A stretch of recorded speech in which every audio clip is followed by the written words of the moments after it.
고은이에게 크게 전사는 사실 필요 없었던 것 같아요. 그냥 제가 생각한 고은은 물론 이야기도 하기는 했지만 그래서 이제 맨날 질문을 했던 것 같아요. 저희가 20번 가까이 리허설을 하면서 감독님 고은이는 그래서 엄마가 언제 뭐 돌아가신 건지 뭐 이런 류들 아니면 뭐 어떻게 무슨 삶을 살았는지 이런 이야기를 나눴는데 그게 그렇게 크게 중요하지 않다는 방향으로 이제 나아갔고 저도 고은이 캐릭터를 만들면서 고은이는 참 오늘을 사는 현재를 사는 사람이라고 생각이 들어서 그래서 과거에 어떤 일이 뭐 생겼든 지금의 고은을 만드는 데는 크게 막 이게 뭐 상관이 없을 수도 있겠다 해서 좀 가까운 과거는 그래도 어느 정도 이야기를 나누면서 했지만 고은이가 오늘을 어떻게 살아가는지 오늘의 고은이에게 지금의 고은이에게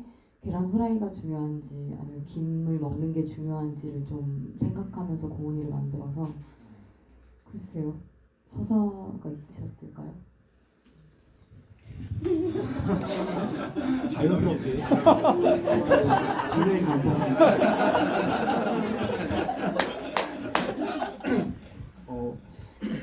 저도 뭐 비슷한 생각은 그 전사가 현재 어떤 제 연기에 영향을 미치는 전사가 있어야 한다고 생각하는데 저는 도경이의 그 대본에 나와 있는 결과물들을 추측으로 전사들을 이제 만들었어요. 이제 내 연기에 직접 도움될 것들만 이제 영향 받을 것들만 생각해 보니까 저는 일단 누나랑 불우한 가정 환경을 겪었을 것이고 누나가 엄마였을 것이라고 추측을 했고요. 그래서 나한테는 누나가 엄마고 누나의 속을 많이 썩였을 것이고 그리고 그런 가정 환경을 지나면서 무얼 하나 어떤 아까 무기력함에 대한 그런 것도 저도 동의를 하는데 뭐 하나 열정적으로 어떤 뚜렷하게 성과를 내온 삶이지 아니었을 거라고 제가 생각을 했고요.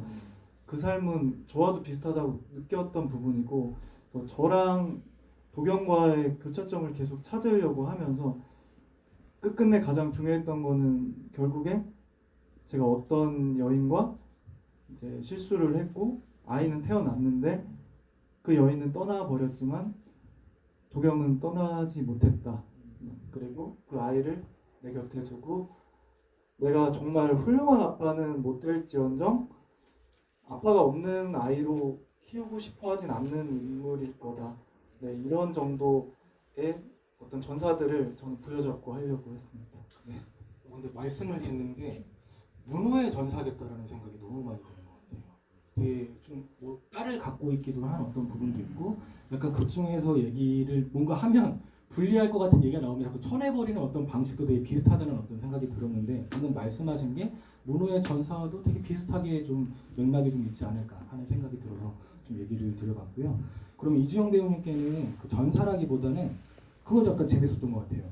그 가족 사진을 계속 종용하는 어떤 것들이 이게 정말 공짜니까 좀 약간 안 돼 보였기 때문에 그랬을 수도 있겠는데 그래서 몇 번이나 이렇게 계속 할 필요가 있었을까? 뭐 이런 어떤 생각이 이거는 애드립이었다기보다는 오늘 감독님과 이렇게 얘기가 있었을 것 같은데요. 왜 종용을 했을까요? 예, 그거는 키워드여서 이제 어느 정도 해야 되는 맥락의 부분이었고요. 그 가족 사진이 어떻게 보면 제가 그 대사를 왜 내 곁에 해야 되냐라고 생각을 했거든요, 정말. 그러면 이 가족은 그렇게 저한테는 중요치가 않아요. 제 욕망에 대해서는.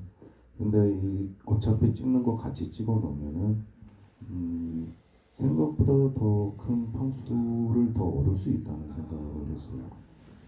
혹시라도 물론 안 될 수도 있겠지만 있으면 한번 써보지 뭐 하는 생각으로 내보낸 게 있었습니다. 그래서 불편하지만 되게 편하게